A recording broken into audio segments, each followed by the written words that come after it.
I never imagined that my marriage to Emily, the woman I thought I'd grow old with, would unravel the way it did. We had been together for 13 years, married for 9, and I had just celebrated my 35th birthday. For most of that time, I thought we had an unshakable connection. But as I've learned, even the most solid-seeming foundations can hide fractures that only reveal themselves when it's too late.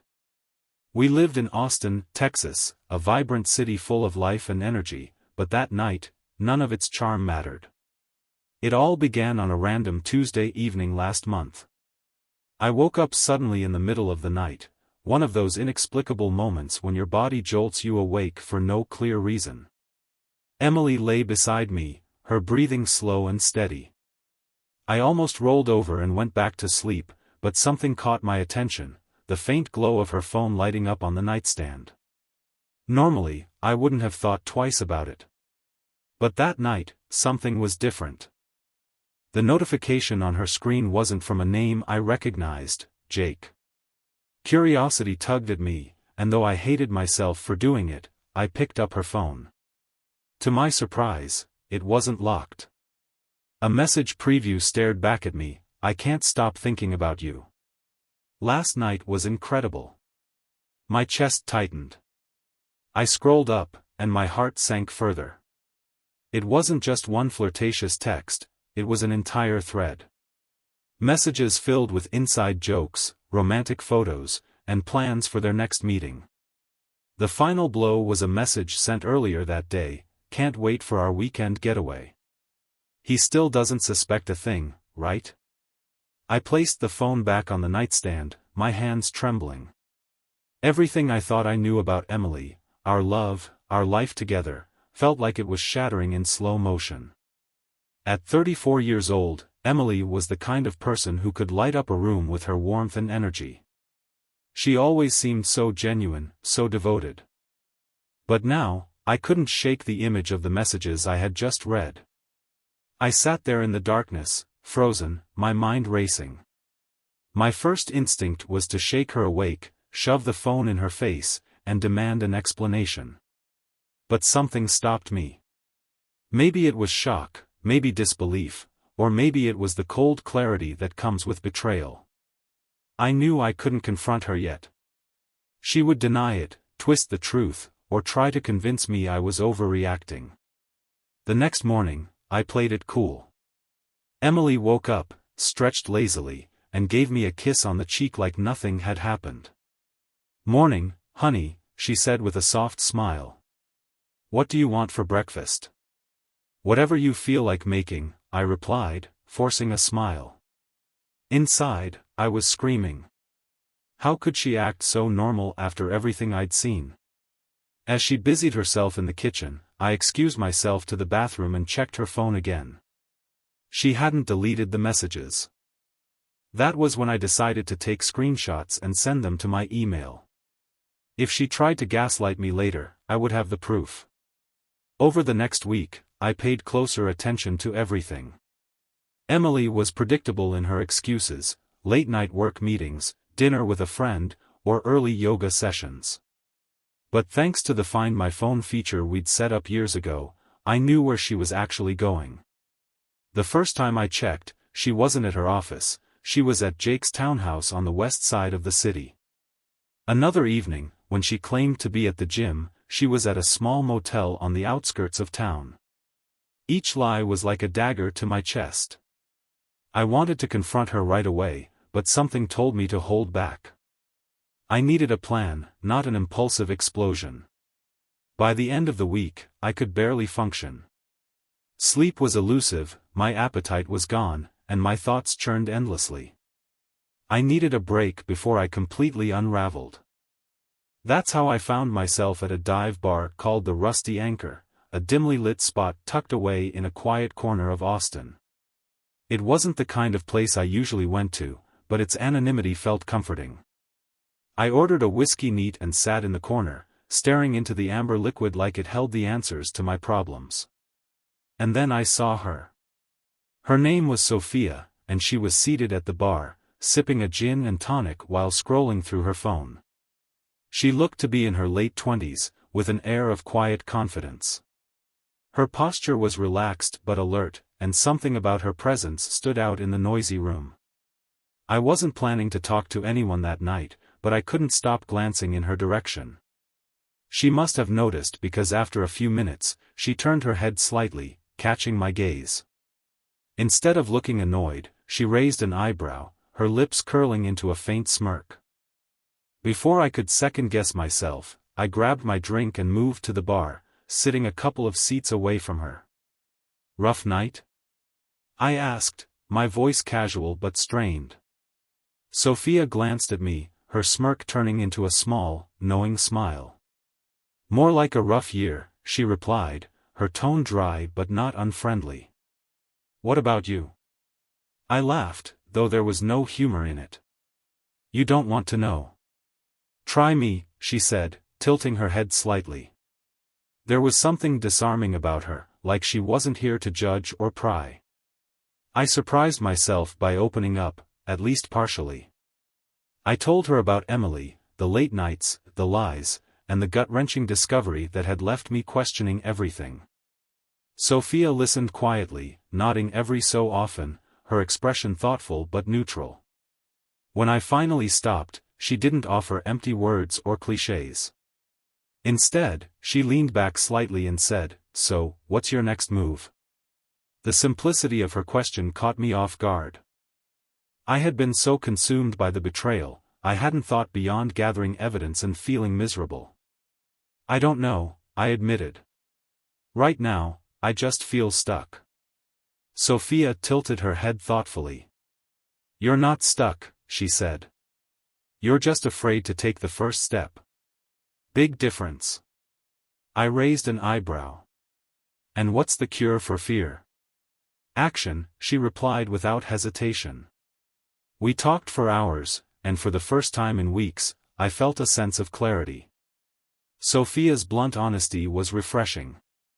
She didn't sugarcoat anything, and her words sparked something inside me, an ember of determination. The next morning, I woke up with a renewed sense of purpose. Sophia's advice echoed in my mind: action. It was time to stop letting Emily's betrayal dictate my life. The first thing I did was meet with a lawyer. Admitting my marriage was over was like swallowing broken glass, but I knew I needed to protect myself. The lawyer, Mr. Jennings, was a no-nonsense man in his late 50s who wasted no time getting to the point. "You've got to start separating your finances," he said firmly. "Move some money into an account she doesn't have access to. Document everything you've seen and keep your emotions in check. The more logical you are, the better your chances in court." I followed his advice, feeling a small sense of control returning. Next, I started laying a trap. That Friday, Emily told me she'd be working late again. I nodded, kissed her on the cheek, and told her I'd keep dinner warm. As soon as she left, I grabbed my keys and followed her. I already knew where she was going, Jake's townhouse.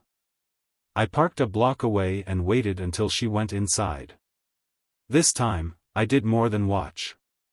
I wrote a note on a piece of paper and slipped it under his door: "I know everything. You can't hide forever."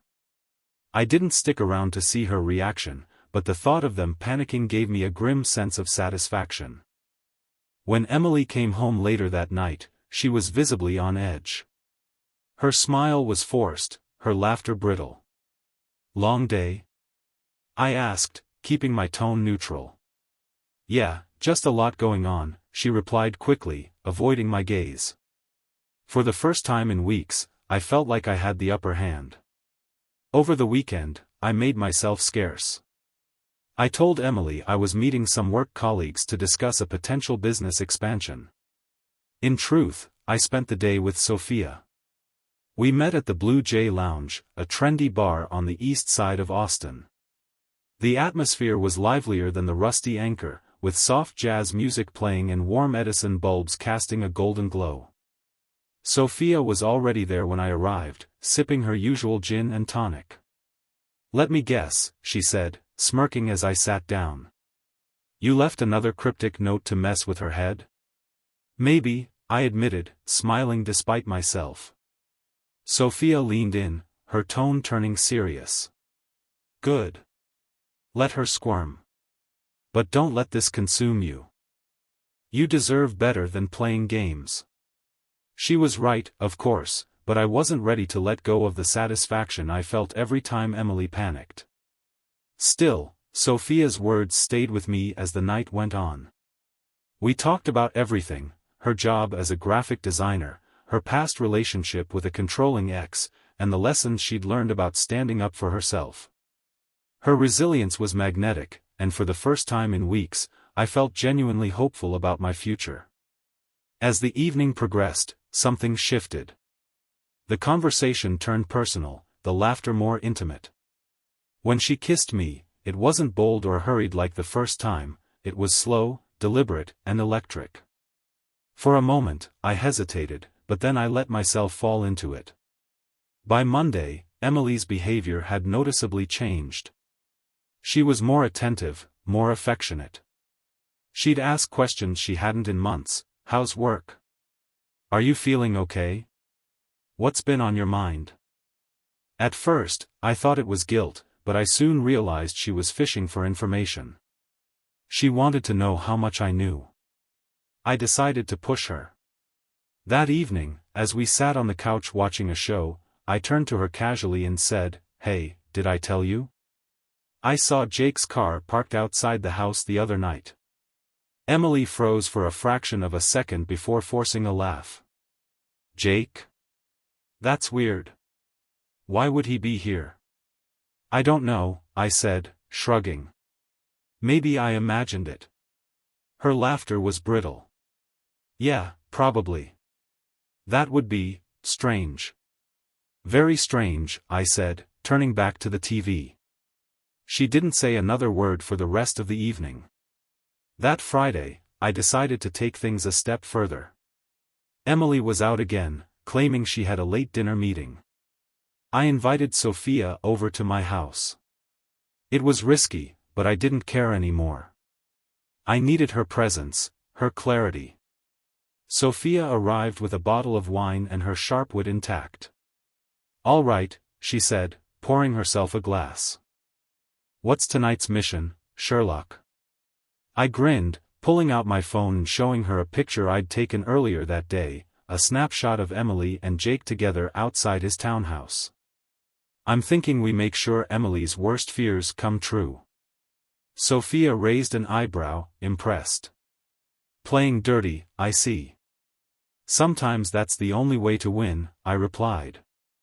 The evening with Sophia wasn't just about revenge.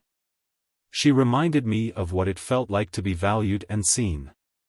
For the first time in years, I felt alive again. As we lay in bed that night, Sophia rested her head on my chest and said softly, "You know this isn't just about her, right? You're allowed to move on. To be happy." Her words stayed with me. Maybe it was time to start thinking beyond Emily's betrayal and focus on building a future for myself.